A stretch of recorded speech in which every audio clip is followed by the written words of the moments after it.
and welcome back to my channel. I am bringing you another DIY today in the form of a drawstring bag. These are quick and simple to make, great for a beginner sewer or a more experienced sewer, whichever you are. You just need a sewing machine, a fat quarter piece of material, your cotton thread to match, and some wool if you want to add the extra decorative piece of a pom-pom, which I love pom-poms, so why not? Let's go for it. Let's go pom-pom mad. If this sounds like a DIY for you, then let's get crafting.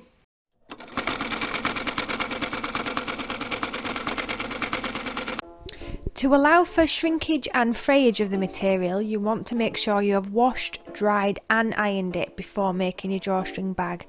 Fold your fat quarter piece of material in half and try and align the edges as much as possible. As you can see here with mine, it is a little off square, so that's going to get trimmed down in a little bit. On the fat quarter, measure 25 centimeters across by 33 centimeters down to give you a rectangle shape.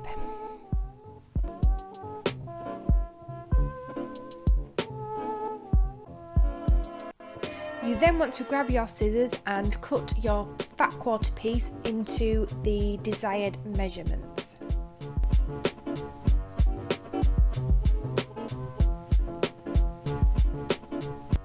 Also cut along the folded edge to give you two separate rectangle pieces of material.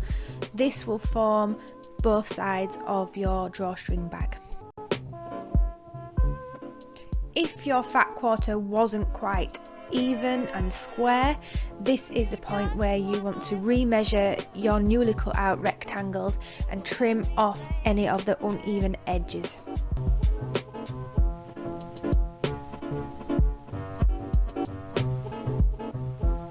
And there you have two even rectangles to make your drawstring bag. Give both pieces a quick iron to smooth out any wrinkles or creases that have formed, and then grab your tape measure, measuring 0.6 centimeters or a quarter inch from the top edge, and fold this down, pressing it with your iron to keep it folded. Do this for both pieces of the material and make sure you are folding the material back on itself, so essentially the fold is going to the wrong side of the material, as you can see. Then place both pieces of material together, right side to right side, so it essentially looks inside out. Then mark 5 centimeters down from below the top edge fold. I use a tailor's chalk and pin to mark where this is. You want to do this on both sides of the material.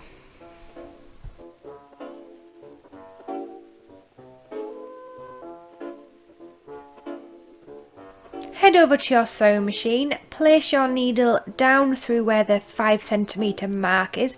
This will be your starting point of joining the drawstring bag together. Make sure you backstitch before starting to sew the seam. The seam allowance is 1.5 centimeters, so you want to sew a straight stitch all around the edges to sew the bag together. Once you get to the corners, dropping the needle down and turning the material at an angle so that you get nice sharp corners. Carry on along all edges until your bag is sewn together. I prefer to mark my seam allowance along the edge of my material just so that I am sewing it in more of a straight line, because I do tend to go a little bit wonky when I'm sewing.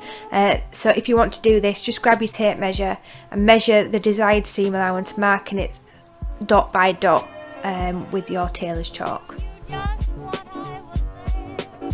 When you get to the other side, don't forget to backstitch where your 5 centimeter mark is.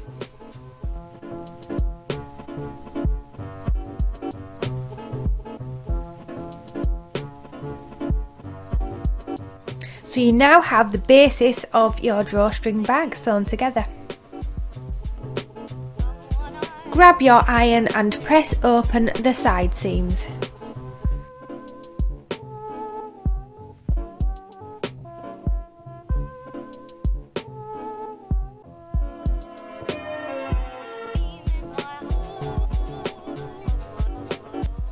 Then fold the raw edge in on itself and fold again so that it is concealed, and press this with your iron to keep it in place. Now this can be a little fiddly, so please take care when pressing this with your iron so that you don't burn your fingers. You need to do this on both sides of the bag, so you will be doing 4 of these rolled seams because there are 2 per side.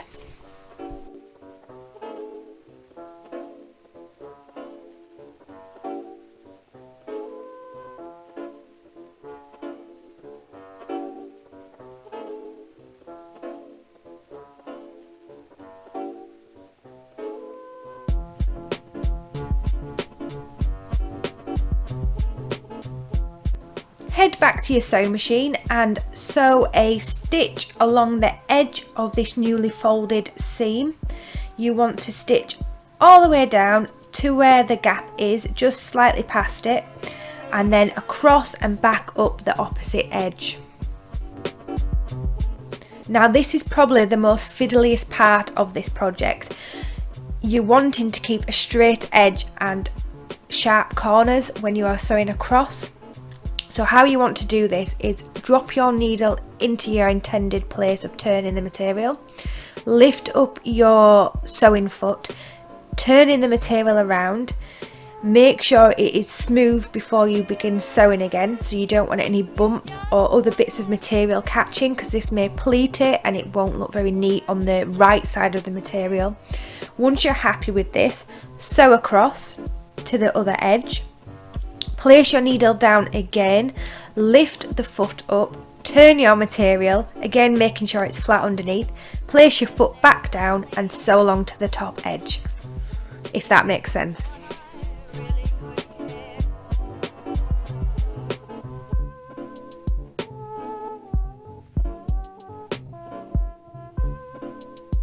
And there you have your 2 drawstring openings.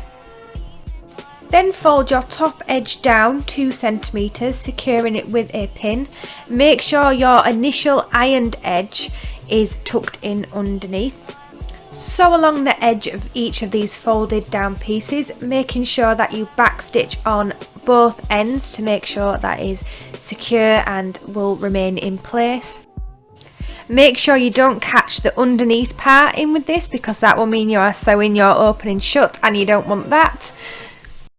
You should now have 2 channels for your drawstrings. On your sewing machine, turn it to the zigzag stitch and make it the smallest stitch possible, because now you are going to overlock your open seams inside your drawstring bag.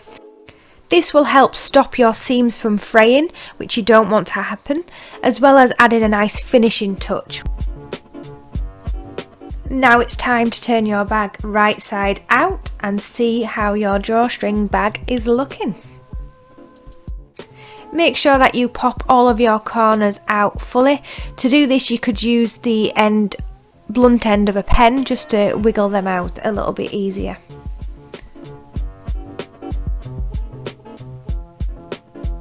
Grab a safety pin and your drawstring, folding the end of this over and securing it with the safety pin, like so.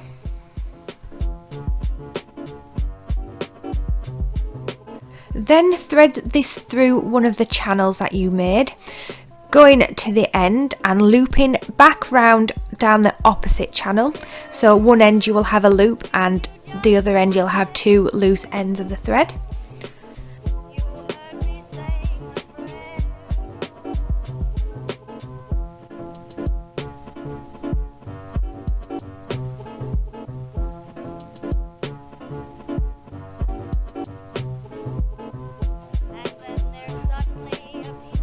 Repeat the process with your next piece of drawstring, starting at the looped side this time, so you should have 2 loops and 2 ends. Secure each end of the drawstring with a tight knot. This will stop it from being able to re-enter back into the channel.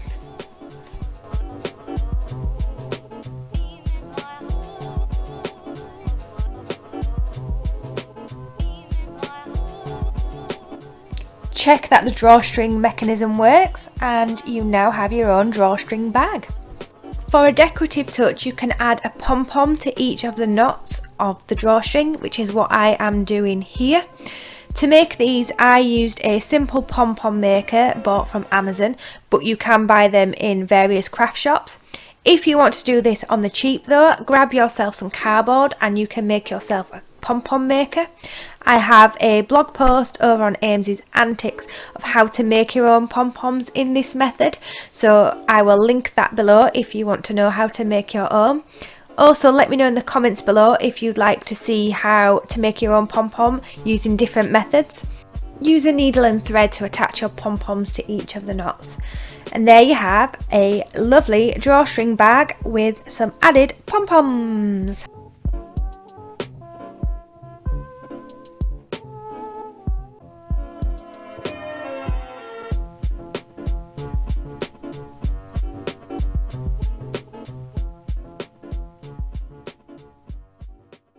So there you have how to make your own drawstring bag.